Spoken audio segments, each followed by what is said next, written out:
March 1945. General George S. Patton was the most famous soldier in the Western world. He was old blood and guts. To the American public, he was a hero who could do no wrong. To the Germans, he was the devil himself. But behind the ivory-handled revolvers and the polished helmet, George Patton was a man unraveling. He was obsessed with two things: beating the Russians to Berlin and saving one specific man trapped behind enemy lines. That man was Lieutenant Colonel John K. Waters. He wasn't just a prisoner of war, he was Patton's son-in-law. For 2 years, Patton had been helpless as Waters rotted in German camps. But now, the Third Army was only 60 miles away from XIII-B, the prison camp where Waters was being held. The distance was short, but the danger was absolute. Between Patton and that camp lay 3 German divisions, a fanatical SS training battalion, and a landscape of rivers and mountains that were perfect for an ambush. Patton's superiors, General Omar Bradley and Supreme Commander Dwight Eisenhower, had given strict orders: do not risk lives for personal reasons. Do not launch deep raids without approval. Patton ignored them. On the night of March 26th, he launched a secret, illegal mission.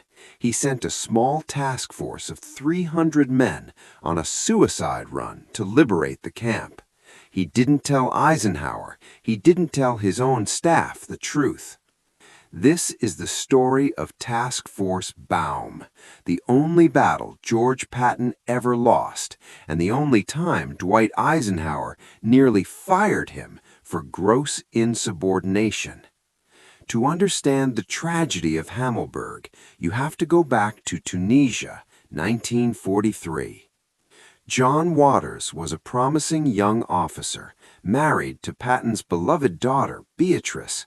When he was captured at the Battle of Kasserine Pass, Patton took it personally. He felt he had failed to protect his own family. For the next 2 years, Patton kept a private notebook. In it, he tracked the movement of German POW camps. He used secret intelligence reports, often bypassing his own G2 officers, to find out where Johnny was. By March 1945, intelligence confirmed that Waters was at XIII-B, near the town of Hammelburg. Patton was in a foul mood. The war was ending, but he was terrified that as the Nazi regime collapsed, the SS would massacre the prisoners. He called his corps commander, Major General Manton Eddy, to his headquarters. Eddy was a solid, cautious general. Patton told him he wanted to send a combat command, thousands of men, to Hammelburg. Eddy was horrified. "General," he said, "that's 60 miles through enemy territory. We don't have the fuel. We don't have the air cover. If we get cut off, we lose an entire division." Eddy flatly refused. He told Patton if he ordered it, he would appeal directly to Eisenhower. Patton backed down. He couldn't risk Eisenhower finding out. So he came up with a new, more dangerous plan. If he couldn't send a division, he would send a raiding party, a task force, small enough to slip through, strong enough to break down the gates. He called it a reconnaissance in force, but everyone in the room knew it was a rescue mission. Patton needed a leader who was crazy enough to try it. He went to the 4th Armored Division, the legendary Breakthrough Division. The division commander, General William Hogue, and the combat command leader, Colonel Creighton Abrams, the man the modern M1 tank is named after, were furious. Abrams told Patton, "You are sending these men to the slaughter." Patton didn't care. He ordered them to find a volunteer. They picked Captain Abraham Baum. He was a 23-year-old from the Bronx. He was Jewish, he was tough as nails, he was a veteran of the Battle of the Bulge. When Baum reported to Patton, the general looked at him up and down. Patton didn't tell him about his son-in-law. He simply said, "I want you to go to Hammelburg, break into the camp, bring back the prisoners. It's a raid. Get in, get out." Baum asked, "Sir, what's the support?" Patton replied, "There is no support. You are on your own. The Air Force can't help you. The artillery can't reach you. If you get in trouble, fight your way out." Baum knew it was a suicide mission, but in the Third Army, you didn't say no to George Patton.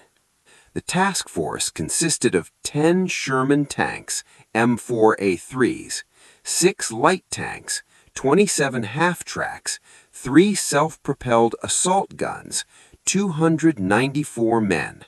On the night of March 26th, they painted their faces black. They loaded extra ammo. They wrote letters home. The mission started with violence. To get Baum into the German rear, the 4th Armored Division had to punch a hole in the line. At the town of Schweinfurt, the American artillery opened up a corridor of fire. Baum's column revved their engines and charged into the darkness. The first few hours was chaos. They ran into German anti-tank guns almost immediately. A Sherman tank exploded. Men screamed. But Baum kept them moving. His orders were to bypass resistance. If a town was defended, go around it. If a bridge was blown, find a ford.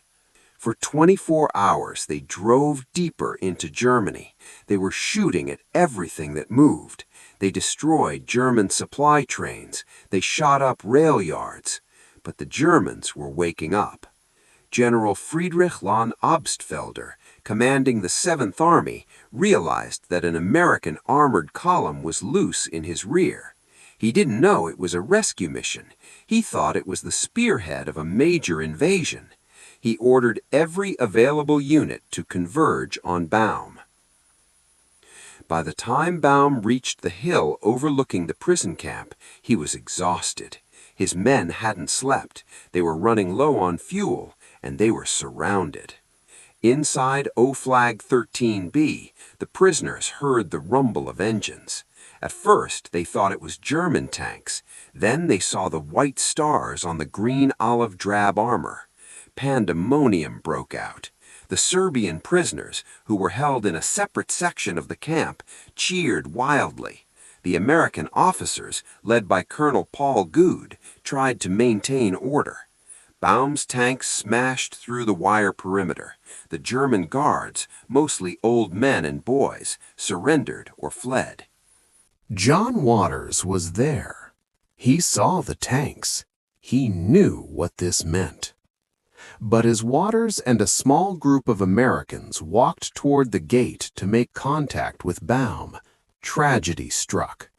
A German soldier, hiding in a trench, panicked. He saw the American officers moving and thought they were attacking. He raised his rifle. He fired one shot. John Waters collapsed. He was hit in the groin and stomach. The very man Patton had sent an entire task force to save was now bleeding to death in the mud just yards from freedom. Inside the camp, the reality set in. Captain Baum looked at the prisoners. There were over 1,500 men. He only had vehicles for maybe 200. He told Colonel Good, "I can only take the ones who can fight. The rest have to walk." Colonel Good, a man of immense honor, refused to leave his men behind. He told Baum, "Take who you can. I'm staying." But it didn't matter. The Germans had arrived. While the Americans were organizing the evacuation, 3 German tank destroyers, Hetzer class, crept up the road. They opened fire on Baum's parked half-tracks. The fuel tanks exploded. The escape vehicles turned into infernos. Baum realized the mission was over. He ordered the task force to retreat to a nearby hill, Hill 427, to make a last stand. They left John Waters behind in the camp hospital. They left the prisoners. They were now fighting just to survive. The Battle of Hill 427 was a massacre. For the entire night of March 27th, the Germans pounded the hill with artillery.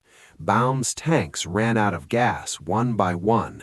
The crews spiked their guns and set the tanks on fire to prevent capture.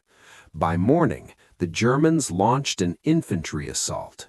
Baum was shot in the leg, then in the hand. He was losing blood. He finally gave the order, every man for himself, break into small groups, try to make it back to American lines. It was a rout. Men scattered into the woods. Most were captured within hours. Captain Baum was found by a German patrol. He was delirious with pain. They took him to a hospital, the same hospital inside the prison camp he had tried to liberate. In a twist of irony that only war can produce, Baum was placed in the bed right next to John Waters, the rescuer and the rescued, both broken, both prisoners. Out of the 300 men who went on the raid, only 35 made it back to American lines. The rest were killed or captured. Task Force Baum had ceased to exist. When the news reached Patton that the task force was destroyed, he did something uncharacteristic. He lied. He ordered a total media blackout. He tried to classify the mission as a diversion. He forbade his staff from mentioning that his son-in-law was in the camp. But you can't hide a massacre.